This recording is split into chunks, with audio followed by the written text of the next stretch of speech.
Sit down, Hey everybody, we had a big day today.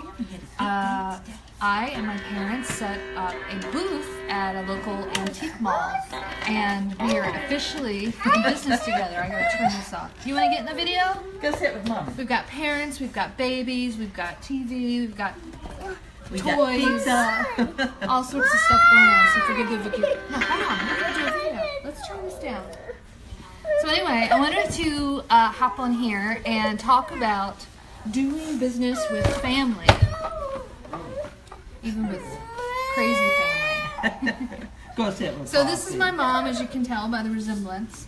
And what did you think about today? Our first antique booth, Today was going into wonderful. business together. Today was wonderful. Oh my gracious, all the many vendors in the venue. Wow. Did you it's think just, you would ever be doing this? No, never thought I'd be in Charlotte. Because it's big. That warehouse that we're in is big. But we have talked about doing this, and we were talking about this earlier, talking about selling antiques and having a booth, or perhaps even a store, even back years ago. Yeah. When HGTV first came out, and Yeah. people were starting to get really excited about selling and flipping and doing things, with antiques. So Yep. it's something that we've talked about for years. It is. And it's finally here. We finally just did it, which is It's exciting. fun. It was so fun. And the decorating, you putting your piece on it of the decorations and bringing things. Oh, it's just gorgeous. I love it. Cool. So, What advice would you give to people your age who have just had a dream of going in and doing something for business, but just never did it? do it. I mean, what are you waiting for? You have to wait till the season is right, because it's been our dream for years to do this, but years ago it wasn't real, or it wasn't a reality, or we weren't ready. Maybe that's what it is. We just weren't ready.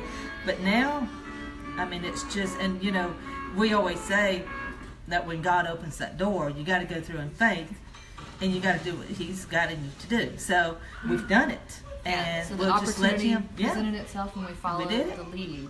And I will also add to that, I feel like a lot of people delay their entry into entrepreneurship because they're waiting for the right time. It's never going to be a perfect storm. No. So opportunity might be knocking. You may have a few challenges to overcome, but when opportunity presents itself, even in a very small form, you've got to take advantage of Yes, it. exactly. Because it's life and the universe offering you the opportunity to go and follow your dreams. The challenges will always be there. You've just got to Exactly. push forward Exactly. and move forward in the direction you want to go, and understand the challenges are just going to make you a better person. Make you grow. I mean, we're still going to make mistakes along the way, but we've started. Yeah. And that's the big step. Yeah. So who knows? Maybe one booth at an antique mall could turn into 10, could turn into our own antique mall. Never know. You don't know. But you've got to have faith in your dream and Yes. keep pushing forward, and always being a yes man to opportunities as they present themselves. exactly. Because they present themselves at the right time in your life with the right opportunities and the right resources for a reason, and you've got to be open to that if you ever expect change or success to happen in your Yep. life. Got to do it. Exactly. You want to be in the video? You want to say hi to everybody? Say hi. He wants to go sit with Papa and watch the movie. So when did you first start thinking about being a business owner? Is it something you were born with? Oh my gracious, I don't know if it's something I was ever born with. You always want to get ahead, and we've been very blessed. But I don't know, doors have just opened, and when you start looking for opportunities and you start stepping out on faith, and you see these doors open, then you realize, hey, there's something going on here, and we just stepped out. We just did it. Did you ever think I would be a full-time entrepreneur? No. Well, I don't know. Yes. Well, no, let me back up. When you first graduated from college, no. But as you've grown, yes. Why not? So I've told the story to everybody before about how when I was a kid, if I wanted something, I went out and worked and made it happen. That's true. That's so true. cleaning, doing chores, going business to business and raising money for the tournament fees for Yes. the softball. Yep. So I always tell people, a lot of the times, entrepreneurs have that in their DNA, and it's something that they're born with. Even as childhood, they'll exhibit actions or behaviors that kind of lead them, or tell the tale that you were born entrepreneur. And you did that. I mean, because when you played for that team in Roanoke, I mean, y'all had to raise Door to each door. individual I didn't had to know any of raise these business $750, and Yeah. and you did it. And I mean, walked you did in it. and I just gave my little speech with no Yeah. fear, because I knew that what I wanted, lied, was on the other side of this challenge, and it pushed me forward. I was a very shy, very introverted Yes. little girl, and I didn't know these people. But I walked in and I asked for money and I made it happen. Yeah, and everybody you asked, Said yes. yeah, you was never turned away. So yeah. even as entrepreneurs, as adults, if you are facing, that fear of, oh, I can't go door to door or send emails or pick up the phone and call people because they're going to say no. Well, most of the time they may say no, but you can get 400 no's and get one yes that will change your life. So Sure. you can't be afraid of going out and selling and following your path and actually being an entrepreneur. Sales aren't just going to come to you. You've got to go out and make things happen in your It own takes reality. work. It takes work. It takes dedication. Takes determination. But you got to have that dream. You got to have that. Where do I want to go? And I think that's what drives you to get to that point. So what are your future entrepreneur goals?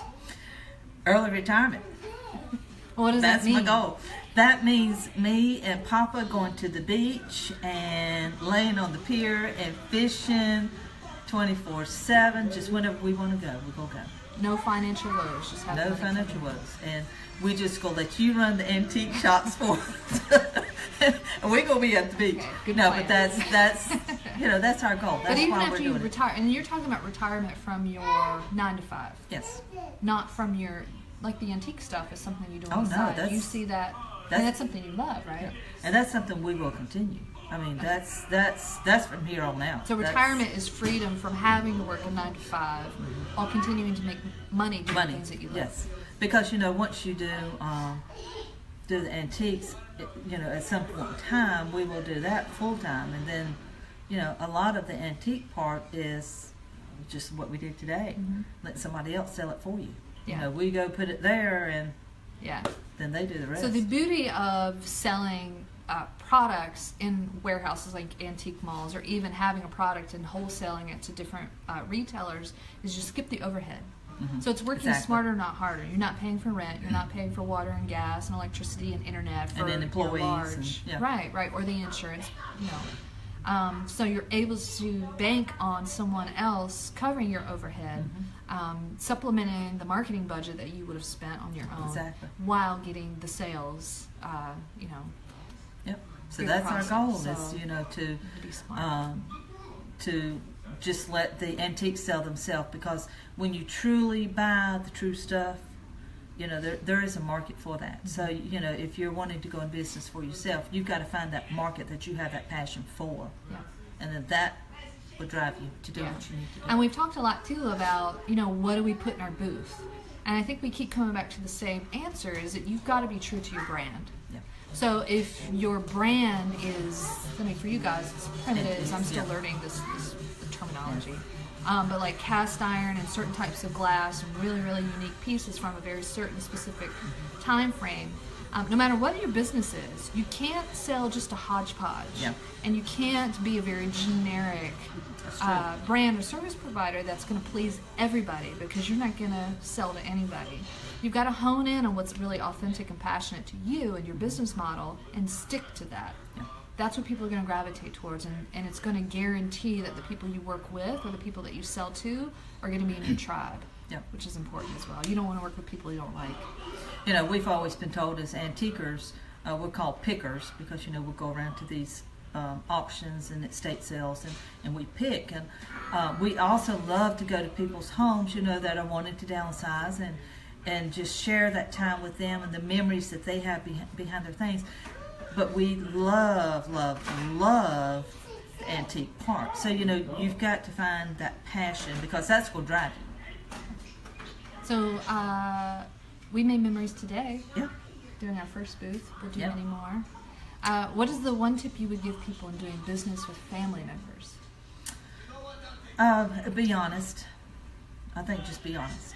And you know, with each other, and understand you're going to have bumps in the roads, and you may not agree always on everything, but work through it. I mean, your family. Yeah. I think we've always been on the same page when it comes to ideas about business and things.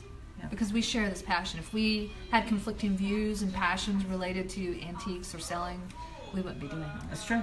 But we've always been kind of on the same page. Yeah. Which is cool. So, Any do other it. words of wisdom? Just do it. What if you have fear? You just got to find a way to work through Or what it. kind of fears did you have before? When I called you about the space.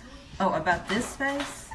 We've been looking for quite some time, and we just felt like, you know, the door was open, the opportunity was there. One of the fears was that we wouldn't have enough inventory because we're getting ready to do some festivals, but we've got the inventory. It's always going to be there. So it's always going to be there. There's stuff out there. Yeah, exactly. And another fear I feel like stops a lot of people is I'm not going to have enough people who want my stuff. Oh, but you don't have to worry about that. people have money. I mean, even the most unsuspecting human beings in the world. I mean, little old ladies we saw walking through this antique mall with shopping carts, and they just filled it up. Yeah. They've got money, and they're willing and ready to spend it. And if you brand yourself, and if you're true enough to who you are as a business, you're going to attract the right people who have the money. So that should never be the fear, because it's always there. You know, just think about yourself. You know, a lot of people have, like we just did a festival a couple of weeks ago, and there was these women who did a girls' weekend out, and their weekend out was to go antiquing and shopping, and so you know, there's always a market there to buy your product. And you know, and if they don't buy anything from my booth, then that's fine. You know, there's other things that people like and do, and but you know, there are those people who want those memories of, you know, oh, my grandma used to have that, or It's oh, my mom still nostalgia has that. sells. And that's, you know, and we have those memories too, you know, the homemade quilts. I mean, you know, my grandmother made homemade quilts, and I've got some of those at my house that I'm not going to part with. But you know, you always hone in on other people's passions. Yeah. And I think another business rule, or something that we've kind of followed is, and this is something a lady told us earlier, the stuff that you buy to resell, or the stuff that you choose to sell in your business, has got to be something you love. Yes. Because think, if you don't sell it, which you are, if you don't sell it, it's something that you're stuck with, and you've got to really love it. Yeah. Yeah. You've got to love it yourself. You've got to want that item in your house. Or, you know, you see it and you go like, wow, I got to have that. Yeah, you know, we want to keep it all, but we can't retire early if we keep it all. Yeah. So, you know, but yeah, you've got to fall in love with that product. So, you know, the company that I'm starting, Organic Cuddles, we sell the organic cotton baby onesies, toddler tees, and the products and all of that. I'm not producing these things just to produce it and sell it. This is a standard that I live by. Like, organics mean a lot to me and my family. And the motivation, the passion behind, you know, starting a revolution around the standard, you know, new norms for newborns is our tagline, and it's so true.